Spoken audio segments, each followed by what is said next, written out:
How's everybody doing? My name is Anthony Brian Logan, and today we got to talk about some shocking and explosive claims made about Dr. Martin Luther King Jr. Now, these claims come from his biographer that wrote his biography back in 1987 by the name of David Garrow. Now, this guy is a super liberal. He's a member of the Democratic Socialists of America. He wrote a book about Obama as well, and he wrote a book defending Roe v. Wade. So you're not talking about some kind of conservative right-wing nut job trying to attack MLK's character. You ain't talking about that. You're talking about a very liberal person. Now, his claims come from FBI tapes that had been recorded back then when MLK was alive, because MLK was under heavy surveillance. He was suspected to be colluding, if you will, with the Communist Party. So they wanted to keep a close eye on him. They would bug his hotel rooms when he'd be in different cities, traveling, speaking, preaching, or whatever, and they got a lot of dirt on him. The first allegations I already knew about. This ain't no secret. Everybody's known about MLK and his philandering.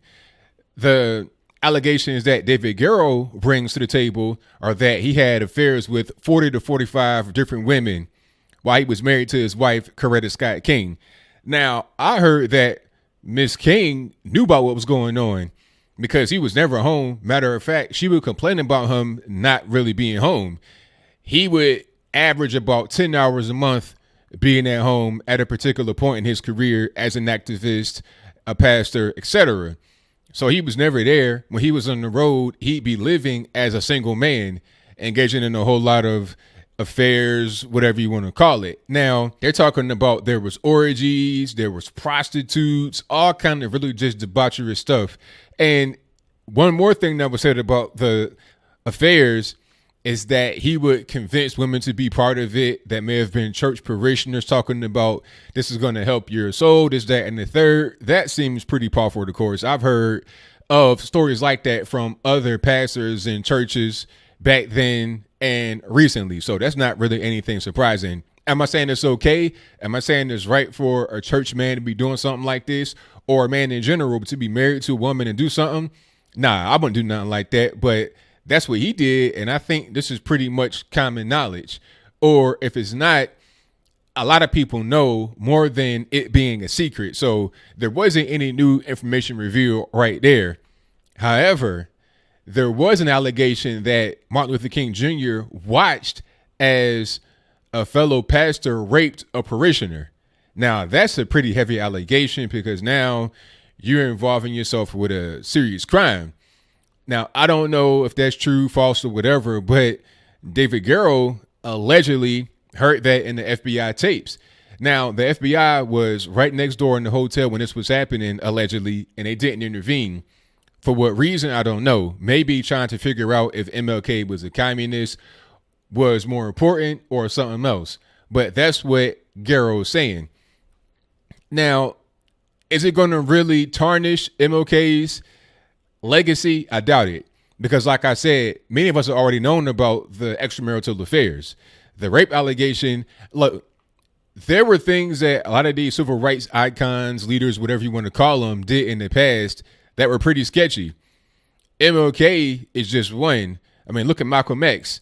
People think, Nation of Islam, strong person, will fight to the death. They think about that when they think about Malcolm X. They don't think about his past and what he was doing before he passed away.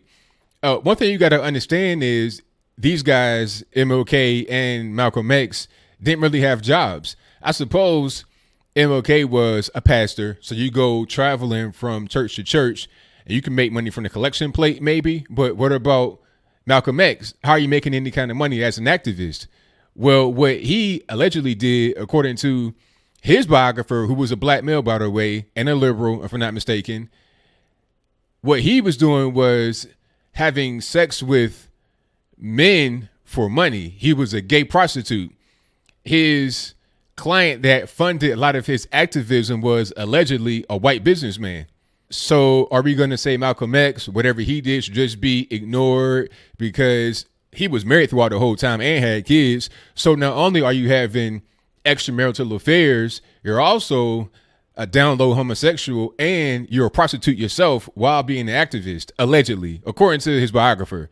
So are we going to just destroy and ignore all of his accomplishments? And the same thing with MLK? I don't really know. I mean, some of the allegations are pretty egregious.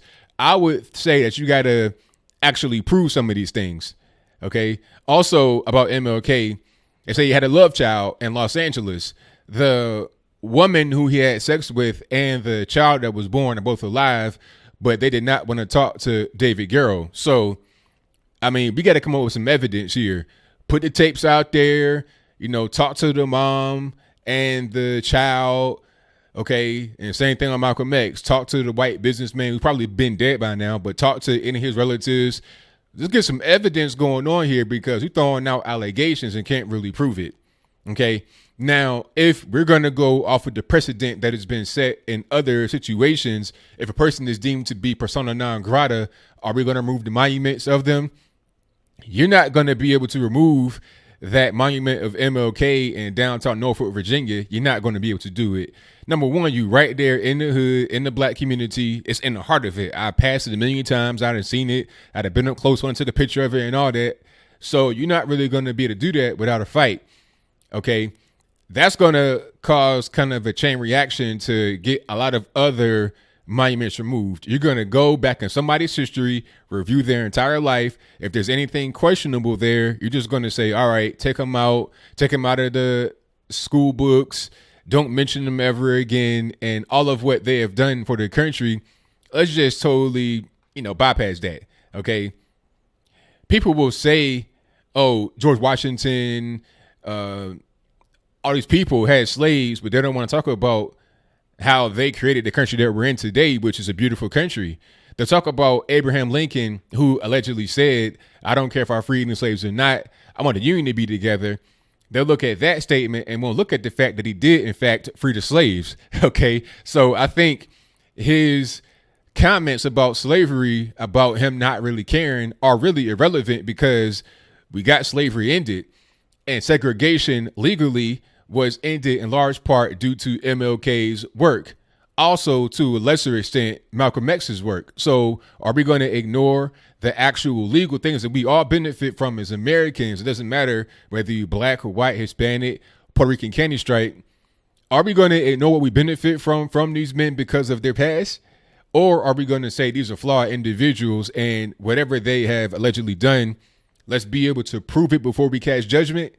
I don't really know, but whatever the case may be, they can't say it's a conservative right-wing conspiracy theory. It's a hit piece from the right against the left because they hate black folks and they're racist, because you have a stomped down, cold-hearted liberal over there who is doing this. He wrote a book about MLK before in the 80s. Nobody said anything about him being a bad guy then. So why now, 32 years later? Same thing with Barack Obama. Wrote a book about him. Same thing about Roe v. Wade. So we just got to have the correct arguments to fit whatever's going on. And I think the ultimate end result here should be, we look at them as what they are, human beings, flawed individuals, but appreciate what they did for us. And if at all possible, separate what they did, their accomplishments, from their personal character. So that's pretty much all I got. What say you? Do you think that the allegations against MLK in this situation are a deal breaker as far as him being an icon? You got MLK Day. Do we not celebrate that anymore? You got a lot of streets named MLK. Do we rename those to what they were before, or create a new name if there was none before? What do we really do going forward here? How about Malcolm X? Do we just bypass that whole gay prostitute allegation and not look into it any further? What do we really do here? How about our Nation of Islam? Farrakhan allegedly had Malcolm X killed. Do we just say, all right, no more Farrakhan if you follow him? What do we really do here going forward? And do we look at everybody that we admire from the past and judge their life based on today's standards? Whatever your comments are, please let me know in the comments below. And that's all I got to say for this video. If you like what you heard, please comment, rate, share, and subscribe. Peace.